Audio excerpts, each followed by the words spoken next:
छत्रपति शिवाजी महाराज का जन्म 19 फरवरी 1630 में शिवनेरी दुर्ग में हुआ था। इनके पिता का नाम शहाजी भोंसले और माता का नाम जीजाबाई था।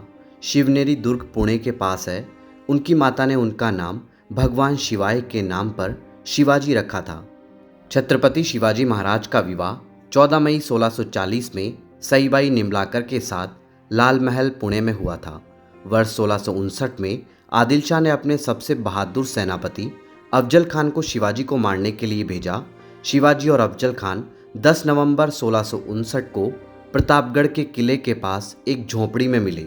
दोनों के बीच एक शर्त रखी गई कि वह दोनों अपने साथ केवल एक ही तलवार लाए।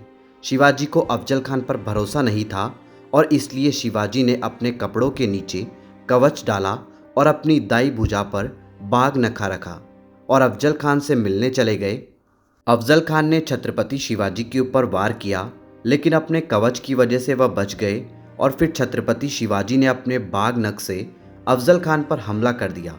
हमला इतना घातक था कि अफजल खान बुरी तरह से घायल हो गया और उसकी मृत्यु हो गई। इसके बाद छत्रपति शिवाजी के सैनिकों ने बीजापुर पर आक्रमण कर दिया। मुगलों के शासक औरंगजेब का ध्यान उत्तर भारत के बाद दक्षिण भारत की तरफ गया।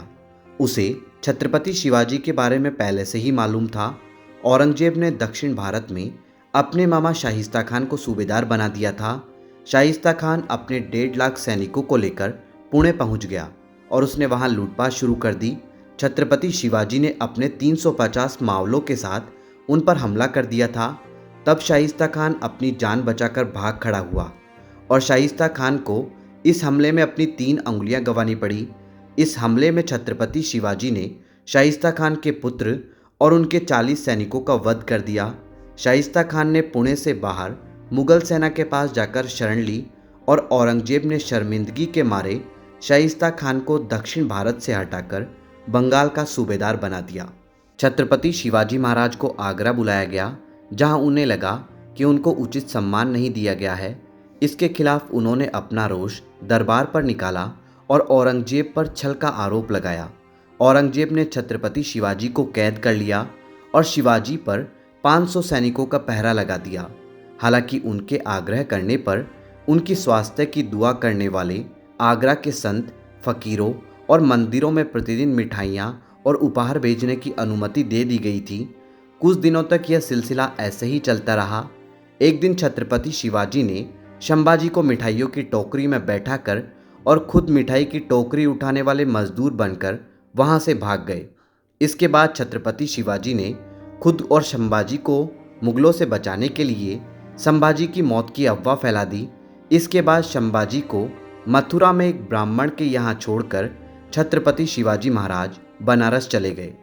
3 अप्रैल 1680 में लगातार 3 सप्ताह तक बीमार रहने के बाद ये वीर हिंदू सम्राट सदा के लिए इतिहास में अमर हो गए और उस समय उनकी आयु 50 वर्ष थी। छत्रपति शिवाजी महाराज एक वीर पुरुष थे, जिन्होंने अपना पूरा जीवन मराठा और हिंदू साम्राज्य के लिए समर्पित कर दिया। मराठा इतिहास में सबसे पहला नाम छत्रपति शिवाजी महाराज का ही आता है। आज महाराष्ट्र में ही नहीं बल्कि पूरे देश में वीर छत्रपति शिवाजी महाराज की जयंती बड़े ही धूमधाम के साथ मनाई जाती है। छत्रपति शिवाजी महाराज की जयंती हर वर्ष 15 मार्च को मनाई जाती है। शिवाजी महाराज के बारे में अपनी राय हमारे साथ कमेंट बॉक्स में ज़रूर शेयर करें। धन्यवाद।